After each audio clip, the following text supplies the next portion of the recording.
everyone. It's David Ault, and I'm so honored that you would take a few minutes of your time to join me here for the gathering. I hope that whatever it is that you are in need of in this moment, that you hear, you feel, you find in this discussion, so that by the time this discussion is over with, you are feeling seen and valued and inspired and nurtured in a way that helps you move through life in a more conscious and a more loving way. That's my intent for you today. I say all of that, and now I'm going to talk about something that's really sort of strange. It's the thing that affects all of us. And yet its effect on us is so wide ranging. Like for many, it's the most terrifying thing. Not consciously terrifying, but subconsciously or unconsciously, it is the chief puppet master on how we live our lives. And then for others, it is the thing that is the most motivating. It's the catalyst for our inspired action. What is that thing? It's death. You know, we don't sit around and talk about death sort of naturally. A lot of times we do it and we have these discussions because we are fearful about something. And yet death is a graduation. And when you think of the word graduation, don't you think of a celebration? Don't you think of an achievement? Death is an achievement. Death is a graduation. So we have to back up, though, and we have to look at, well, we weren't taught that. For most of us in the Western world, in our religious upbringing, we were pounded with these ideas of the afterlife and the idea that we won't be able to get to a particular place called heaven if we behaved in a certain way. And so all of these regulations and all of these stipulations with regards to graduation, it's heavy, it's dense, and of course it makes sense that many people would fear it. For others, it's just the idea of the mystery. Mystery for us is very hard to accept sometimes. We want to control so much, and so we can't control the mystery. And so the way in which we try to control death is we build a lifestyle around anti-aging, about avoiding things. And we do it not from a loving, nurturing thing, but we do it as an avoidance mechanism. And so there's a lot of fear there. And then there are other people who take to heart the idea that life is eternal, that have somehow come to a reconciliation, a peace, an understanding that indeed death is nothing more than a graduation. And they allow that then to be the sort of heat under our lives to get us to live more fearlessly and to really enjoy the moment. Because as all of those sayings that we've heard tell us, that if we're focused on death, we're not really living. So it's an inevitability, right? And sure, it's shrouded with mystery. It is woven into our grief because there are many people in our lives who have left the planet, and we, in our lack of understanding about what death is, we view it more as a loss rather than a celebration. So there's so much woven into this, right? But think about this phrase: death is a graduation. Now, what would it take for you to not just accept that, but to revere that, to honor that in a way that's what we're working towards? We're working towards graduating from this human plane of existence, from this life, in such a way that we know that what we have done is we have loved optimally, that we have served beautifully, and that we have remembered the eternality and the meticulousness of this divine design, the ongoing journey of the soul. And that's all that we're really required to do. None of that has anything to do with degrees or achievements or acquisitions or titles. It all has to do with how we are to one another, how we are as loving beings. So there's three things that I wanted to talk to you today, and this is the first one. The first one being that death is a graduation. And there's paradox here, obviously, because, well, I'll just say this week I had another surgery, an outpatient surgery for my heart. If you know anything about my history, I was born with a major genetic heart malfunction that ran through my father's line. He had it. Most of my siblings had it. Nephews and nieces have had it. Many of them have died from this thing. And I feel very fortunate that my position in all of this as the youngest of my siblings, that I benefited from their history. I know it sounds strange to say it that way, but that unknown was then known in order for me to take an inspired action and to go upon a quest of finding a surgery that would help me live. And it took a while. It took a long time. It took many steps and many processes, but it happened. And several years ago, I had that surgery. In combination with that thing, then there's this implant that I have. It's called a dual chamber defibrillator, and it runs on a battery. And it monitors the activity, and it's like a pacemaker, but different in that it's monitoring the atrial and the ventricle valves of my heart. And this battery will usually run for about 8 or 9 years. And so when I did the Camino this year, I must have used a lot of battery life. I knew it was winding down, but about a week and a half ago, the beeper started to go off. And the beeper is that thing that lets me know, it's the indicator that says, hey, you're running out of juice. Now, what's interesting about that and what that has to do with death and fear and the sort of primal unconscious way in which it affects our decision making is that I'm also leaving for India in a week, and I'm going to be gone for almost a month. I'm going there for the first time since the pandemic, going to our schools in Bodh Gaya, and then my partner is able to take some time off from work, vacation that he's accumulated, and he's going to join me in India. And we're going to go to some temples and spend some quality time and some spiritual time in a place that means a great deal to both of us. So the battery goes off. You need a replacement battery. I can't get a hold of anyone on my cardiology department to return my calls. I'm calling, I'm using the portal to send emails, and no one is responding. And it's really quite fascinating to me.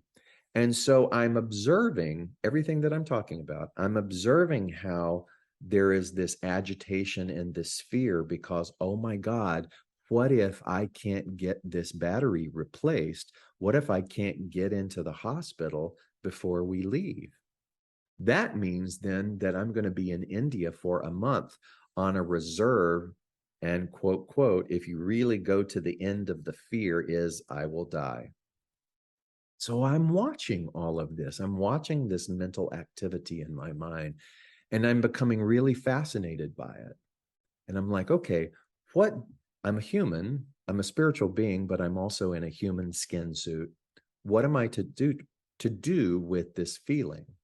So when we talk about death as a graduation and nothing to fear, it's very natural, that doesn't mean that we negate the fact that we're human and that we are in a framework of form, a plane, if you will, of form where we are called upon to do things that are preventative, like wash our hands, take our vitamins, eat our vegetables, exercise. Those types of prevention things are not done out of fear. They're done out of self-compassion and love.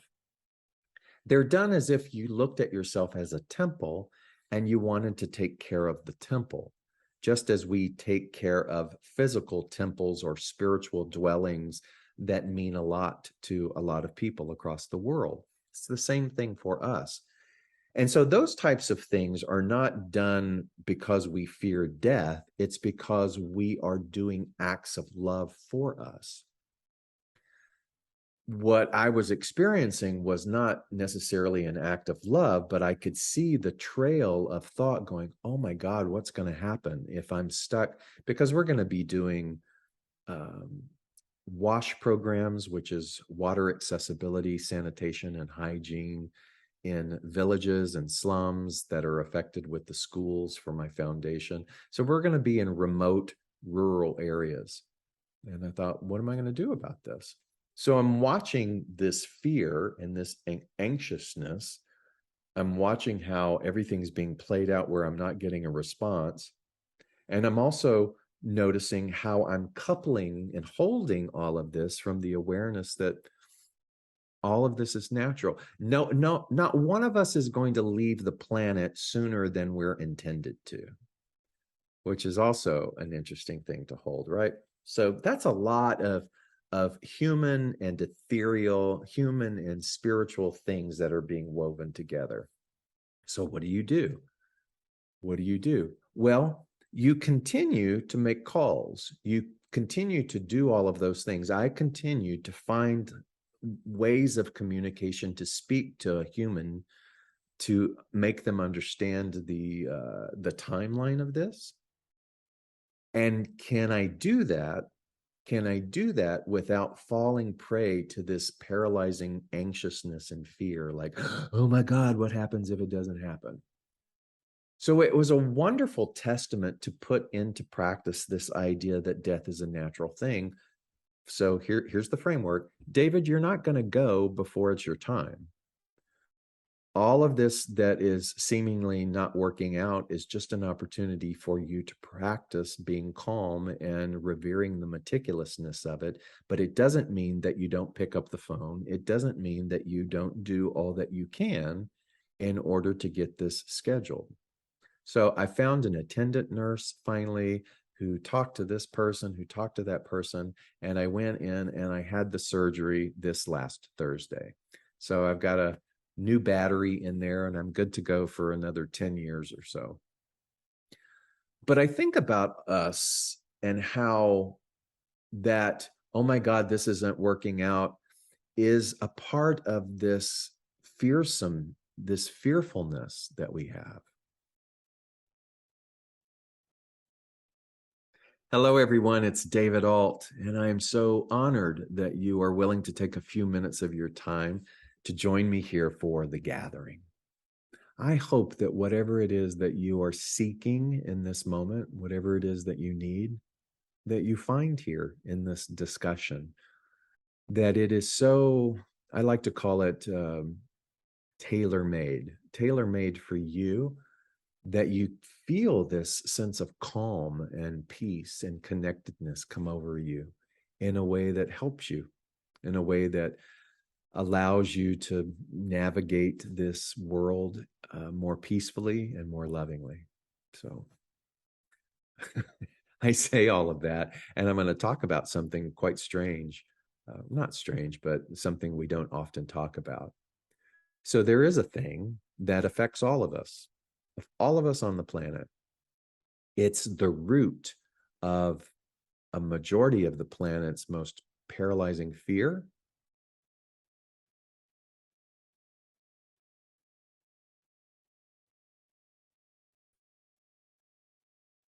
Hi, everyone. It's David Ault, and I'm so honored that you would take a few minutes of your time to come and be with me here for the gathering. I hope that whatever it is that you are in need of, that you might be searching for, that you find in this discussion, that in some way, I like to use this word,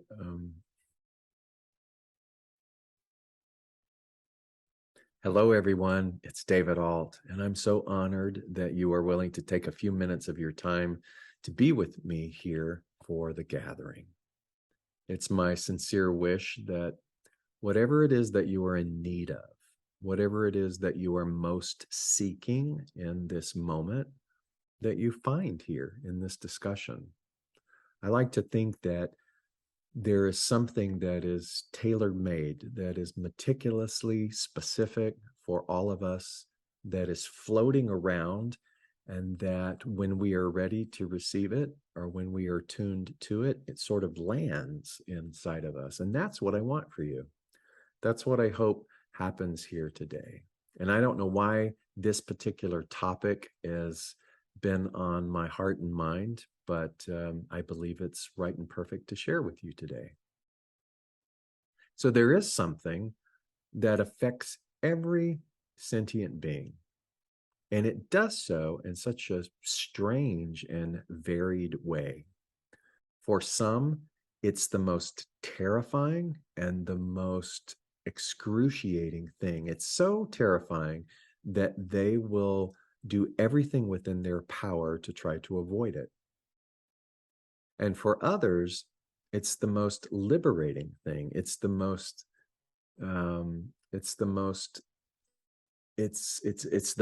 heated thing under them that gets them to live in inspired action. What could be something so varied that would affect all of us like that? And that is death. You know, we don't really sit around and talk about death casually. It usually has a lot of history and stigma and belief systems all intertwined with that. But the thought that came to me this week is that death is a graduation. What is a graduation? A graduation is a celebration of an achievement, of a focused intention. It's the culmination of reaching something that is a testament to the good work that we've put into something. And so death is the testament to the good work that we have put into agreeing to come and be human, to take this physical form, no matter what the physical form is, be the physical form labeled disabled or fat, thin. I mean, there's so many labels, obviously, right? To the skin suit that we wear: rich, poor, white, black, gay, straight. I mean, the rainbow of spiritual expression and religion and culture. And yet death affects all of us. None of us leave that particular arena of an experience. And yet, again, we have such wide-ranging beliefs. What's fascinating to me from a spiritual philosophy that says life is eternal, I personally subscribe to that. I can feel within me the truth of that, the resonance of that this is an ongoing thing, and that me as David is just a stop along the way of a really fabulous, intricate, eternal quest of my soul. And so I love the idea that death is a graduation. And so if I'm going to graduate, how do I want to be prior to that? Do I want to live in terror and fear of this thing? Or do I want to relax so that this experience that is life is not colored or tainted by that fear, but is living in inspired action? So all of that is beautiful and poetic to consider.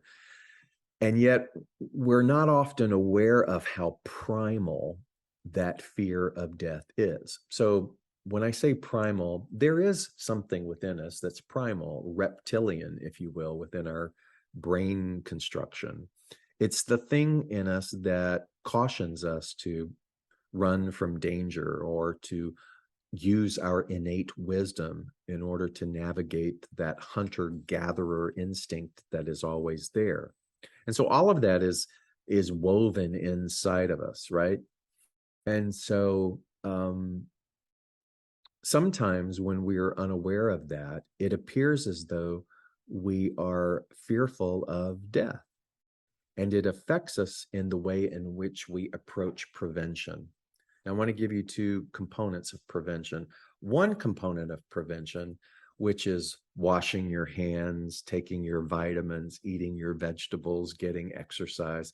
Those things are which are preventative acts, are really acts of self-compassion and love. It's saying, I'm honoring this vehicle, this instrument that I've been given on my way to graduation. So I'm going to take care of it the best way that I know how. So that's an act of self-love. There's another form of prevention, which is a more mental, emotional prevention, which is being so afraid of this graduation, this thing called death, that we're not really living. We're constantly playing it safe. We're shutting down our heart. We're saying, I'm never going to do that again.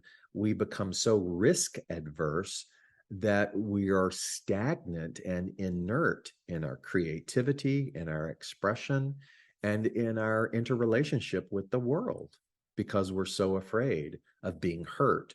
Or we're taking data and information from the outside world and we're personalizing that in a way that tells us that it's not safe to do those things.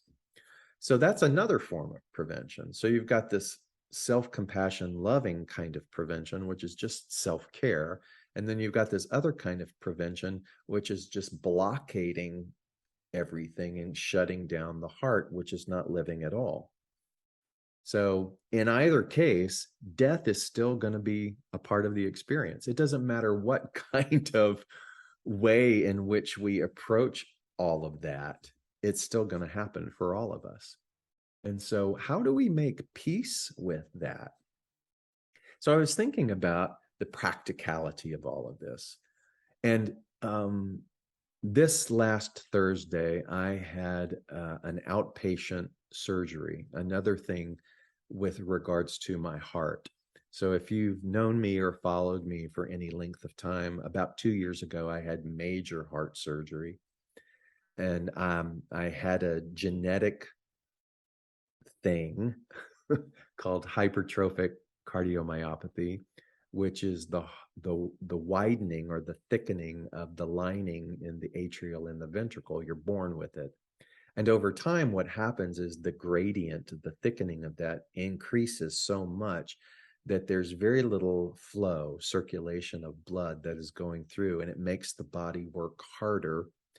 And eventually the heart muscle just gives up and stops. And so there's a thing called sudden death. And we only knew about this when my oldest sister experienced that. And she was having breakfast one day and then just died right there in the restaurant at the booth. And that autopsy revealed this hypertrophic cardiomyopathy. It's what my dad died from, but back in the 60s when he died, they didn't have the sophistication or the technology to be able to warrant that that's what it was. They just called it a heart attack. Turns out that after being tested, almost all of my siblings, except for one, had it. My sister, who passed away, she transferred that to my nephew and my niece. My nephew died, my sister died, other siblings died. And so when I got tested, I too had that. And so after reconciling that and working through the emotionality of all of that, I got this implant. And so I'm the benefit of, I am benefiting from their experience. I was resistant to getting this, and this is going all the way back to 2004. I was resistant, and I had a wonderful cardiologist say to me, don't let the lives of your sister or your nephew be in vain. Take their experience and now benefit it. Obviously, there is something for you to do here in this world. And there's a way in which you can stay. I want to say that to you as well. All of all of the experiences of the world are benefiting us to make better choices, so that as we stay, we optimize our journey towards graduation. That's all. And so what happened is that this thing runs on a battery. I've had the battery changed now 4 times. And the first was a 5-year, 8-year. Anyway, so the battery was up, and I knew that it was up because it started to beep. And I'm pretty sure that I used a lot of battery life walking the Camino this summer. So here's where this plays into all of this. I can't get a hold of anyone in the cardiology department. For some reason, the calls are not being returned. For some reason, the emails in the portal, the system on the web, are not being answered. And what is happening mentally for me, this is the primal part, is I'm also leaving in 1 week to go to India. And I will be in India for a great amount of time. We're planning on being there for a majority of November. We will be in rural India in a lot of that. We'll be working for my foundation. We'll be doing WASH programs, water accessibility, sanitation, and hygiene. And so the fact that the battery is beeping, saying that it's running out, if I can't get anybody to take my call so that I can get an immediate scheduling to get the battery changed, what's going to happen in India? So all of that's anxiousness, right? I have no control over it. I'm watching my need to control. I'm watching my frustration. And ultimately, when I go, what is at the end of that? And it's dying in India, in rural India, without any resource, because I can't get anybody to accept my call.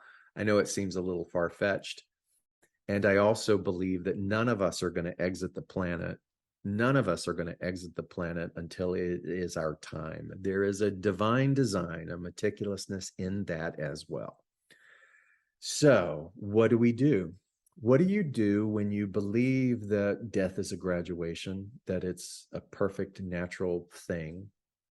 And how do you weave it into the inexplicable madness sometimes in the human experience? How do you reconcile all of that? How do you try to get seen for medical attention? How do you do all of those things when it seems like it's a hurdle? So I thought, wow, this is a prime opportunity.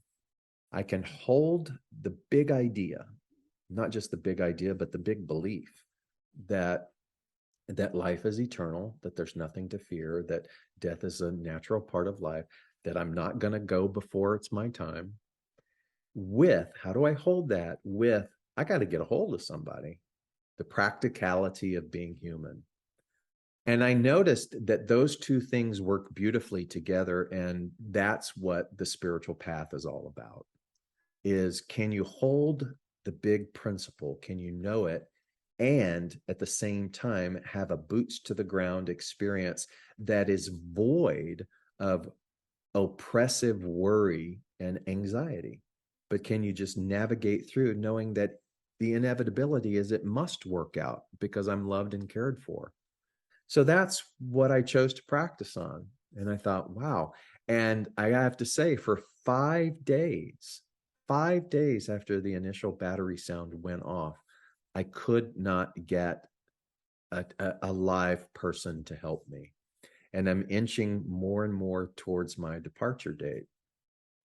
And I'm breathing and I'm going, hey, if it's not supposed to work out, if I'm not supposed to get this changed, I'll just have to take my chances and know that India will be what India will be. And finally, I got hold of an attendant nurse in a department. I kept calling and trying to do all of the prompts, and I got a live person and I explained the situation. And I said, so I need for some reason to find out why no one's returning my calls, because there's an urgency to this. So she did whatever she did, which appeared magically, and got the technician of the device to call me. They got a hold of the cardiologist who was swamped.